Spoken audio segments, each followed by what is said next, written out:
On the 17th of December 1803, a ship belonging to the British East India Company set sail from a port in Bengal, India.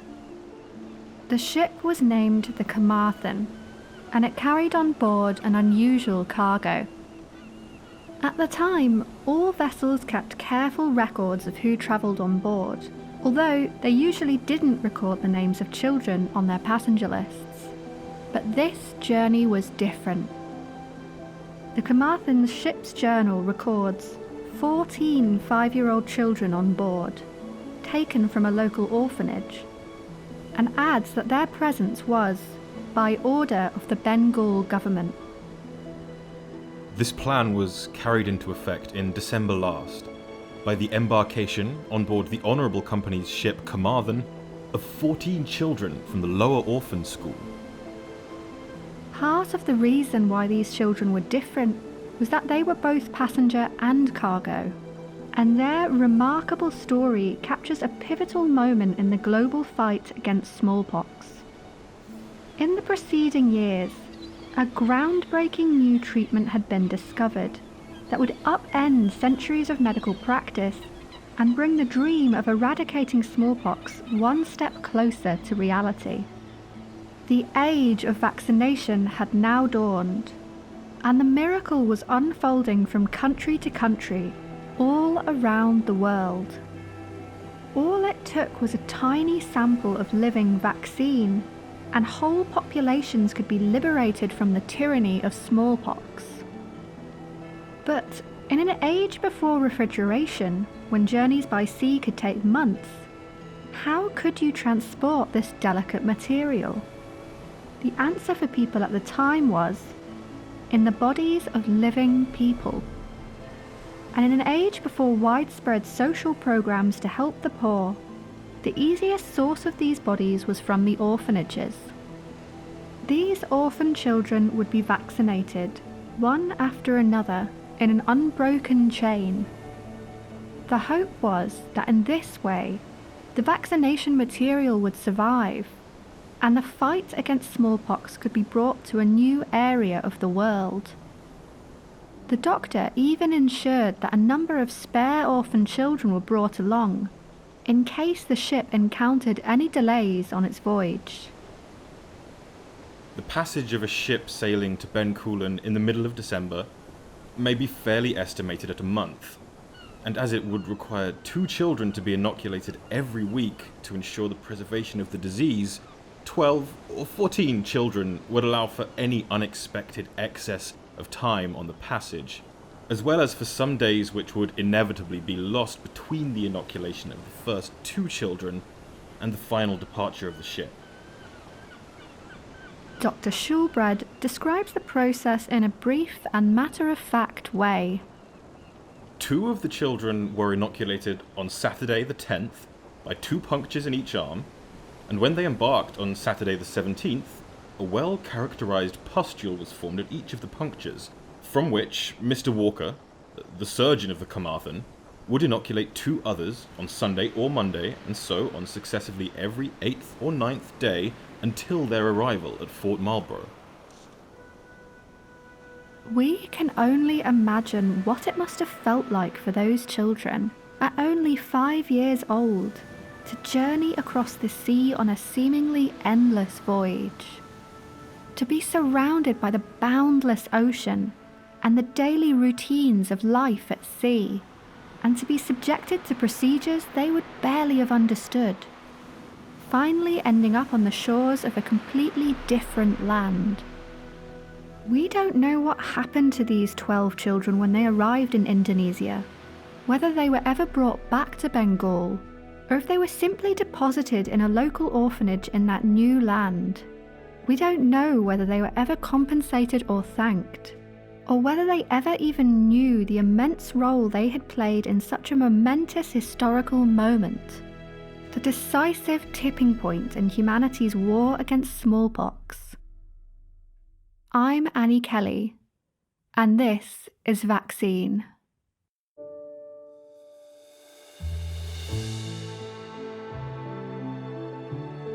This is the story of a campaign against disease.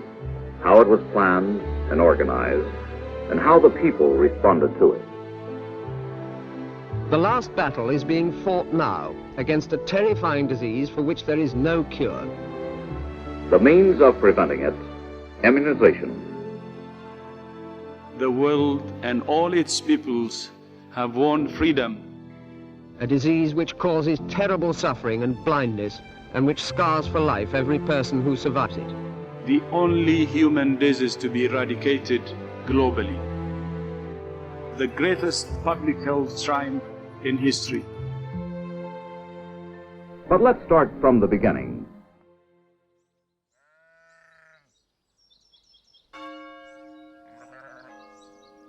To understand how the vaccine came about, we have to rewind the clock, back 50 years before the time that the Carmarthens set sail. We have to travel to the other side of the world, to the small town of Berkeley, in Gloucestershire, England, in the year 1749. Today, there is one name that echoes out as synonymous with the discovery of vaccination. It's a name we learn in school, a name that sits on the facades of hospital wards and glittering institutes, and etched in bronze at the base of marble statues around the world. That name is Edward Jenner. Jenner was born in the year 1749. It was a time of momentous change. That same year in Glasgow, Scotland, a riot had broken out after a body had disappeared from a local churchyard, and suspicion fell on anatomy students at the Glasgow Infirmary. King George II of Great Britain had just granted the Ohio Company 200,000 acres of land north of the Ohio River on the condition that they would attract 100 European families each year and push out the Native American people that lived there. In China, the grandson of the Kangxi Emperor, who had begun his kingdom's fight against smallpox, was now sitting on the imperial throne. Edward Jenner was the son of the local vicar, but he had early ambitions to become a doctor, and from the age of 14 became an apprentice to the Scottish surgeon and scientist John Hunter. Hunter was an early advocate of careful and methodical observation in science, but he was erratic and temperamental, and an avid experimenter. By some reports, he even performed medical experiments with himself as the test subject. It's said that he imparted to his student Jenner one piece of advice. Don't think, try. Jenner's upbringing in the countryside of Berkeley gave him an early love of nature. In 1788, he was elected a Fellow of the Royal Society after publishing a study of the behaviour of cuckoos. Through careful observation, he had discovered that it was the baby cuckoo who pushed the eggs of their host out of the nest, and not the adult as had been previously thought.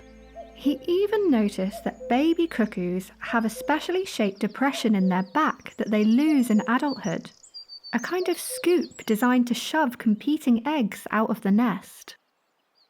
And it's this talent for noticing things that many others didn't that would set Jenner apart in his quest to discover a more effective tool to combat smallpox, as he would later recall in his writings. The highest powers in our nature are our sense of moral excellence, the principle of reason and reflection, benevolence to our creatures, and our love of the divine being. Jenner's quest was not just academic, it was also very personal. He had been inoculated at the age of 14, using the current arm-to-arm method, in which he was infected with a small amount of actual smallpox. But it was a messy procedure and could often go wrong. Instead of a mild case, his inoculation gave him full-blown smallpox. He was fortunate enough to survive, but for the rest of his life he would suffer health problems that he would blame on inoculation, From that moment, he was determined to find a safer and more effective method of protecting the population from humanity's greatest enemy. It's during his time as a medical student in the English countryside that Jenner's talent for observation came into its own, and he stumbled upon a curious fact. And just as in the early advances in China and India, Jenner's inspiration actually came from the observations of people who were about as far away from the medical establishment as you can imagine. The story goes that he was on one of his walks around the countryside when he overheard a milkmaid repeat a common piece of folklore, what people might have called an old wives' tale. She said quite breezily to her companions that she didn't have any fear of smallpox. That was because she had already suffered from cowpox. To Jenner, this was a revelation. Cowpox is an infectious disease closely related to smallpox that at some point in history crossed the boundary between species, from animal to human. Despite its name, it's a disease mostly endemic to rodents, but it can also spread through dogs, cattle, and human populations, and can even be a problem among zoo animals. It became known as cowpox because it would often afflict people who worked in close contact with animals, and especially milkmaids who would use their bare hands to milk their cows. Cowpox causes painful and unpleasant sores, much like smallpox, but it is much less dangerous, with only 2 deaths ever having been recorded as a result of infection. What's more, cowpox cannot naturally move between humans the way smallpox can, and humans can only catch it from other animals.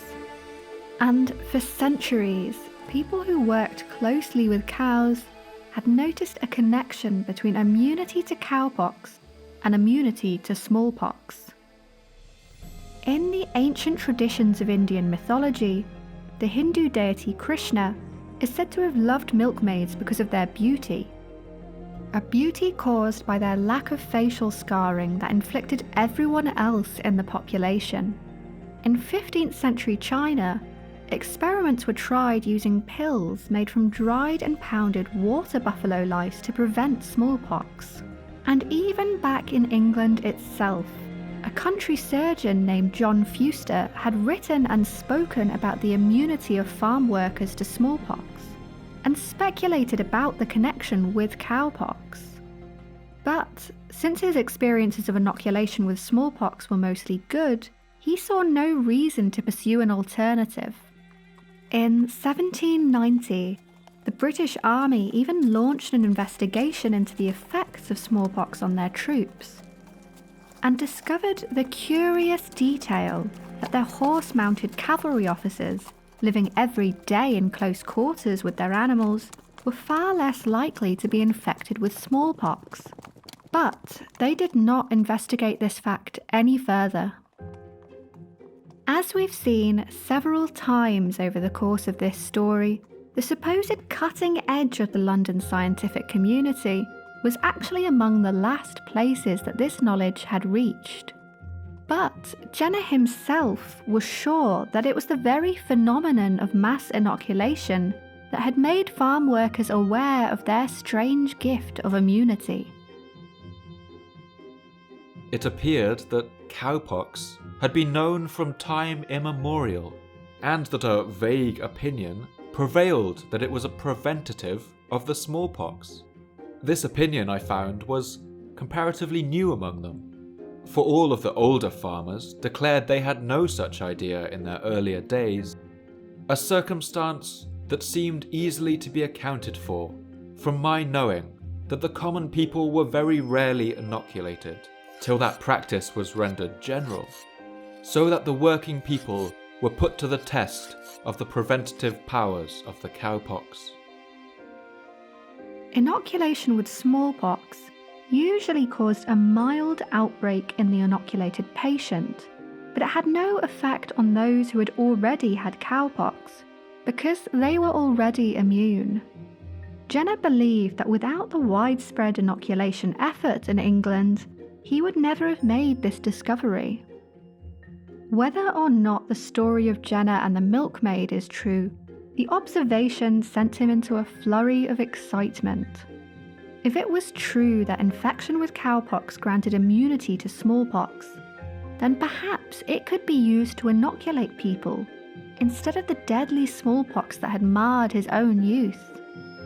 What made Jenner different to other doctors of the time was his willingness to experiment.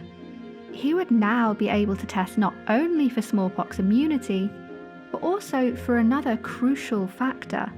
He wanted to find out if the immunity that cowpox granted a patient could be transferred into someone else.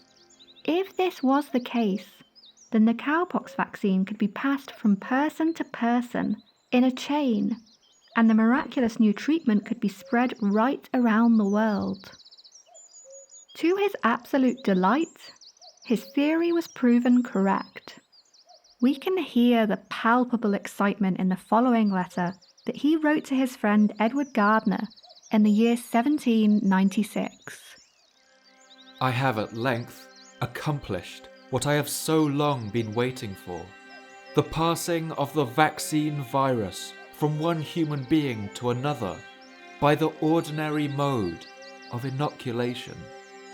A boy of the name Phipps was inoculated in the arm from a pustule on the hand of a young woman who was infected by her master's cows.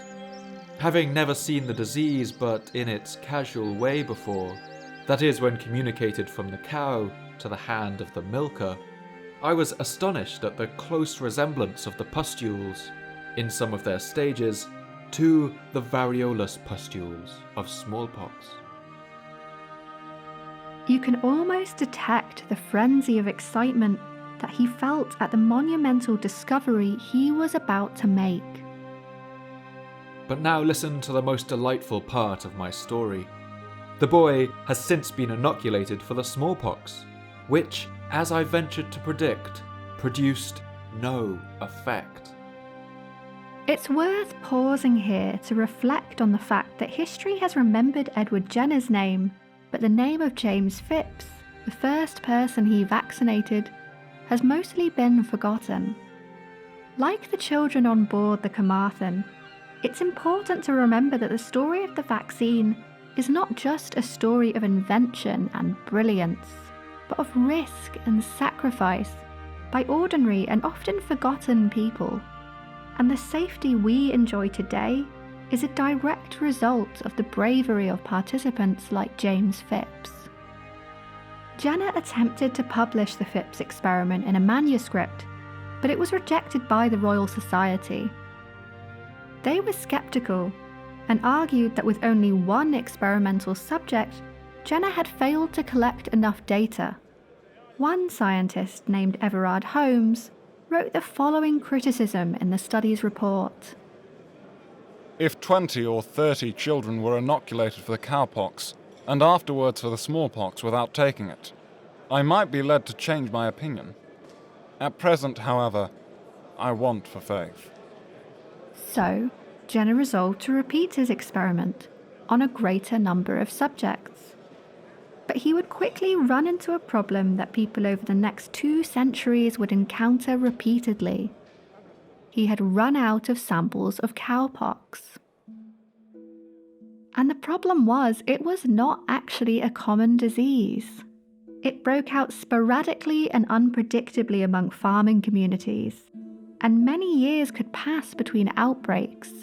There was only one thing to do, and that was to wait for the next outbreak of cowpox to occur nearby so that he could collect more samples and produce more experiments. We can only imagine the frustration that Jenner must have felt during this time, scouring the news reports and periodicals, travelling from farm to farm and asking if anyone had contracted cowpox. During this whole time, he must have known that others might also have been on the verge of the same discovery, and even worse, that countless people around the world were still suffering and dying from smallpox, and from the riskier method of inoculation. In fact, it would be 2 years until Jenner got the news he was hoping for. Cowpox had returned to his small Gloucestershire town. This was probably unwelcome news for local farmers, but for Jenner, it caused an explosion of excitement. This time, he was ready, and he had spent the last 2 years refining his experiment. In 1798, Jenner published a paper called An Inquiry into the Causes and Effects of the Variolae Vaccinae, a disease discovered in some of the western counties of England, particularly Gloucestershire, and known by the name of the cowpox. This time, the publication was well received.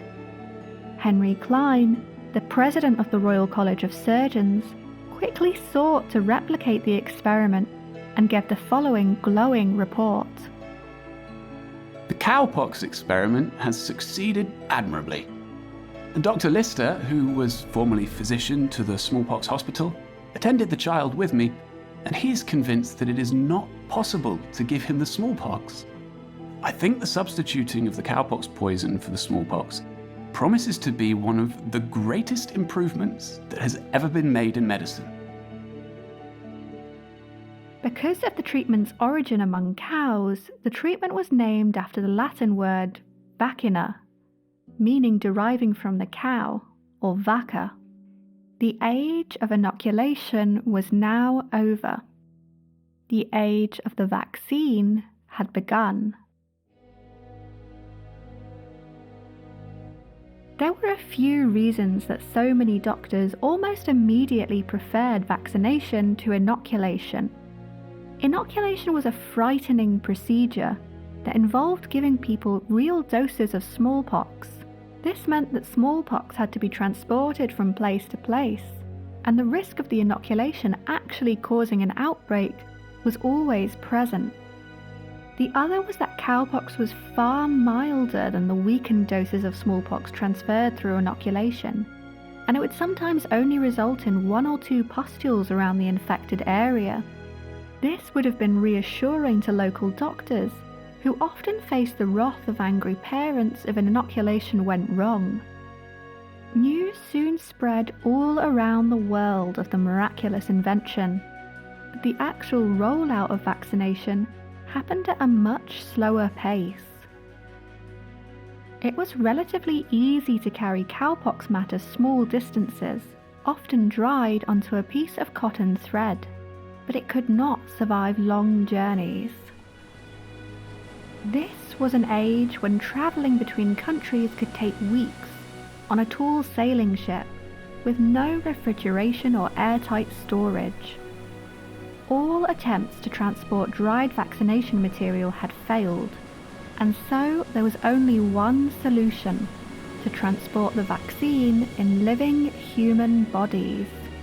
The spread of the vaccine was an unbroken chain of human contacts that stretched right around the world, but this too posed a problem. After about 2 weeks, the symptoms of a vaccinated person tended to subside, and it was no longer possible to extract potent material from them in order to continue the chain of vaccination. It was here that our 14 5-year-old orphans on the ship Carmarthen came into play. But the use of children to transport cowpox does seem to have caused some degree of outcry at the time. A later expedition to carry the vaccine from India to China, for example, seems to have reacted to some form of public outrage. They changed their policy to use adults to transport the virus, paying them for their service the price of 3 gold pagodas, the coins minted by the British East India Company in Madras. The ship's log contains the following report from its onboard surgeon, and it's not hard to detect a markedly defensive tone about his choice of transportation subjects. The persons who now agree to go are such arrived at a period of life when they are capable of judging for themselves a circumstance which must at once silence every effort at misrepresentation on this subject. The use of children as containers for the virus is not the only ethical complication involved in the spread of vaccination. By the year 1805, the British East India Company, backed by the Royal Navy and regular troops of the British Army, had pushed the French out of India and crushed all local rulers who resisted them, such as Mysore's Tipu Sultan and the Kingdom of Kandy in Sri Lanka. The new century would see vast amounts of wealth transferred from the wealthy kingdoms of India to bank vaults in London. And part of the British justification for expanding their imperial power was the use of vaccination. For the next century, the British Empire and the practice of vaccination would be inextricably linked. In 1800, the British government in Madras decided to launch a campaign to encourage the practice of inoculation among their troops, for whom smallpox was a constant danger. But it seems some civilians in India were also inoculated.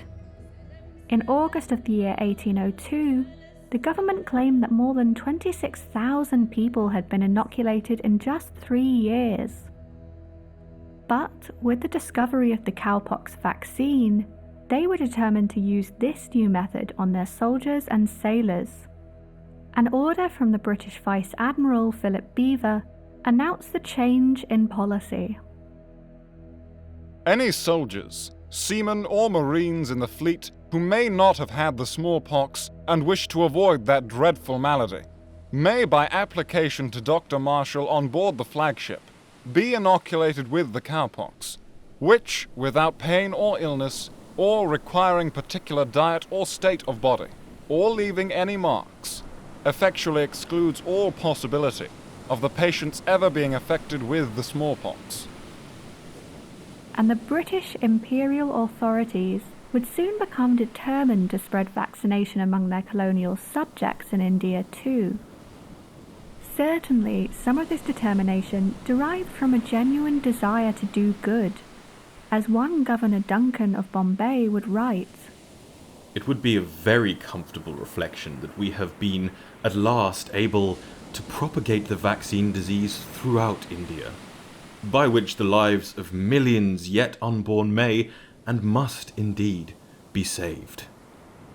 But there was also a firm financial incentive to the campaign. A vaccinated population was a productive population, and it's clear that the British looked ahead hungrily to the profits they expected to draw from their new colonial dominion, as the following military letter shows. The advantages, as an object of importance to the interests and prosperity of the state, will be experienced in the increased resources derived from abundant population. The only question was how to get the living vaccine to India, and this was actually an incredibly difficult proposition. Several previous attempts to transport the vaccine had failed. The Suez Canal connecting the Mediterranean to the Indian Ocean would not be dug for another 60 years, and so any voyage to India had to take the journey of many months around the Cape of Africa, through a variety of tropical climates. One ship, called the Queen, that carried the vaccine, was even shipwrecked off the coast of San Salvador. Countless methods were tried, including storing the vaccine between vacuum-sealed glass plates. One friend of Edward Jenner, a Dr. Underwood, even tried to use his own children as a vaccination chain on board his ship. But when he arrived in India, he found to his disappointment that the vaccine had lost its potency. The British inspected thousands of cows across India, trying to find any that were already infected with the rare disease, but without any luck. Jenner himself was frustrated. He watched with annoyance as King Charles IV of Spain successfully carried the vaccine across the Atlantic to the Spanish colonies, using a chain of orphaned children, and Jenner argued in one interview it would take only one ship, a doctor, and 10 people who had not already had the vaccine to transport the miracle cure to the East. But he faced a lack of enthusiasm among British authorities. One reason for this, according to Jenner, was the growing influence of a movement that had sprung up in recent years with increasing fervour: the anti-vaccination movement.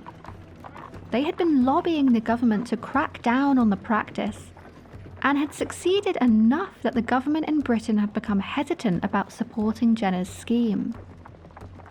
But eventually, only 4 years after Jenner's discovery, the first vaccine did arrive in British-controlled Bombay, and it arrived not on board a ship, but by the ancient trade routes that crossed the land through the Middle East.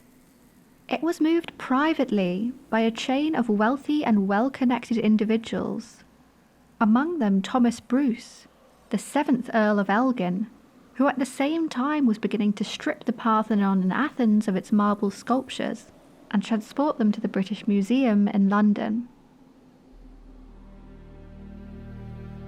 The vaccine travelled through Baghdad, where nearly a millennia earlier the Persian scholar Al-Razi had written one of the very first clinical descriptions of smallpox, and from there it sailed down the river Tigris to the port town of Basra, where it crossed the blue waters of the Persian Gulf and on to India.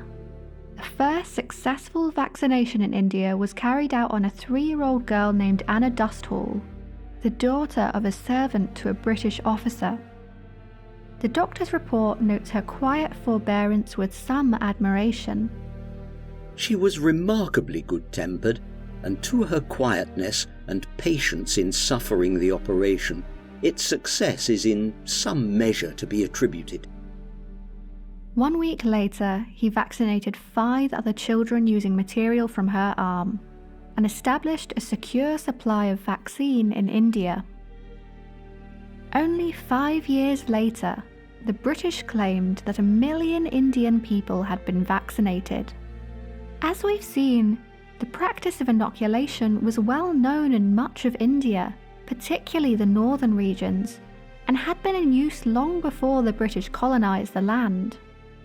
But British authorities now claimed vaccination as a solely English technology, despite its global origins.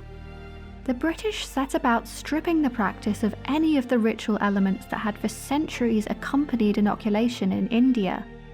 To Indian people, the vaccination that now returned to their shores in altered form would have been practically unrecognisable. In January 1803, a plan for the diffusion of vaccination in India was published. Indigenous vaccinators were to be employed, instructed, and dispatched across the various districts, where they could report to European surgeons on their progress. And once again, local children played a key role, often being chosen to accompany the vaccinator from one town to the next as a biological carrier of the vaccine. The young girl Anna Dusthall was even later given a smallpox inoculation in a much publicised event designed to demonstrate that she was now immune to the virus, although it is not recorded if she received this procedure with the same good humour as the first. It's difficult to tell exactly how successful the rollout of vaccination was in India. Part of the problem is that local vaccinators were paid depending on how many people they had vaccinated, and so they had an incentive to exaggerate the numbers. It's also not hard to imagine why ordinary people may have had their doubts. Reactions to the procedure were incredibly varied across India, across class, caste, and religion. But at least in some places, it was treated as a foreign and alien introduction, an imposition by an imperial power, and in some cases, as a kind of religious abomination. In Varanasi, it was claimed that the vaccinators were seeking to drink the blood of children. At Muzaffarpur, some allege that the British government was planning to exterminate the Indian people, and that in a few years everyone who had been vaccinated would die of the plague. And many theories were much more plausible. Since the British were taking down the names of everyone they vaccinated, many Indian people quite reasonably feared that they would soon be subject to a crippling tax.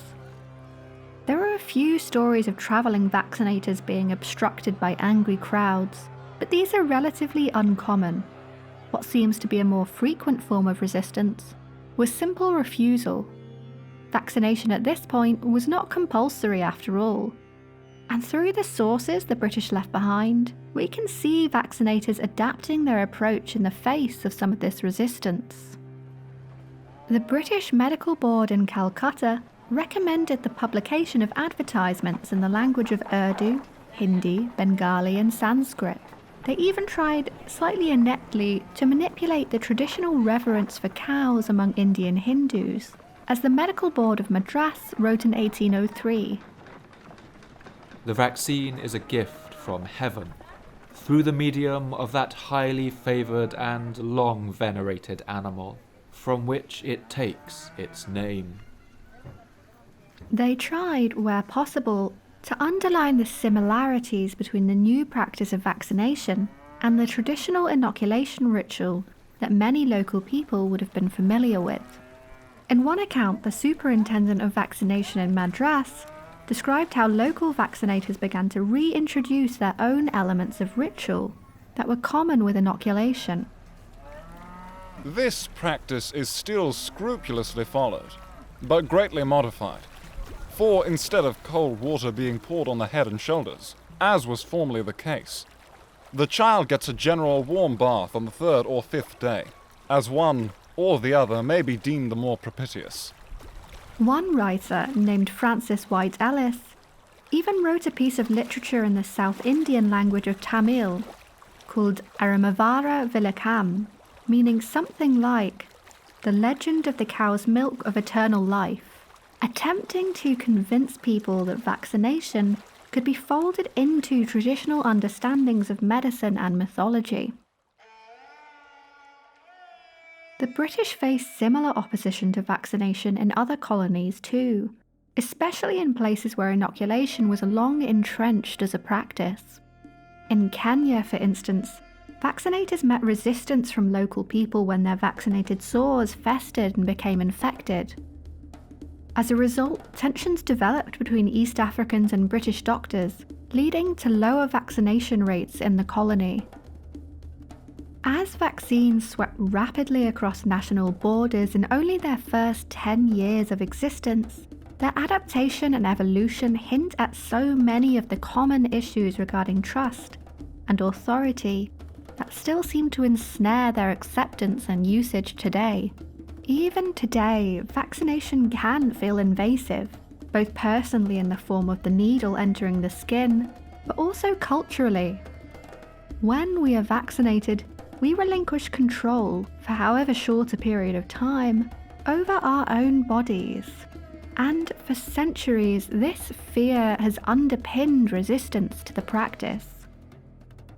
And if you think people have a hard time trusting their government today, imagine how hard it would be to trust an imperial power that had recently conquered your land and seemed to be using the vaccination program as a form of propaganda.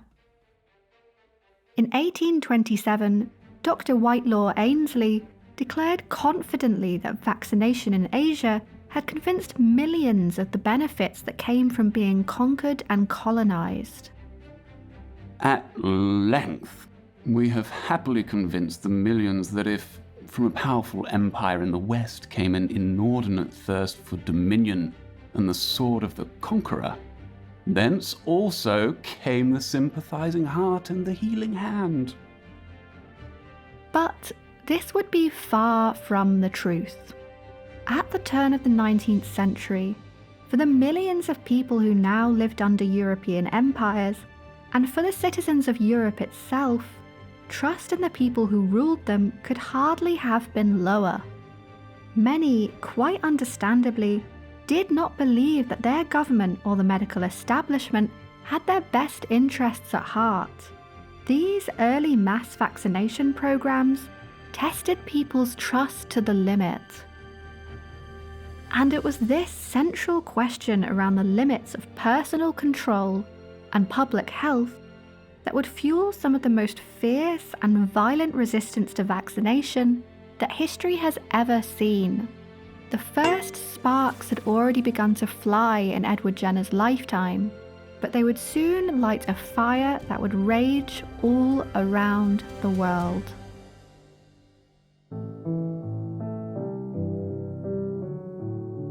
You've been listening to Vaccine. I'd like to thank my voice actors, Stephen Knowles, Doug MacDonald, Peter Walters, Lachlan Lucas, Darren Oliver, Jake Barrett Mills, Paul Cooper, Ree Brignall, and Lou Millington. This series wouldn't be possible without the hard work of our academic team.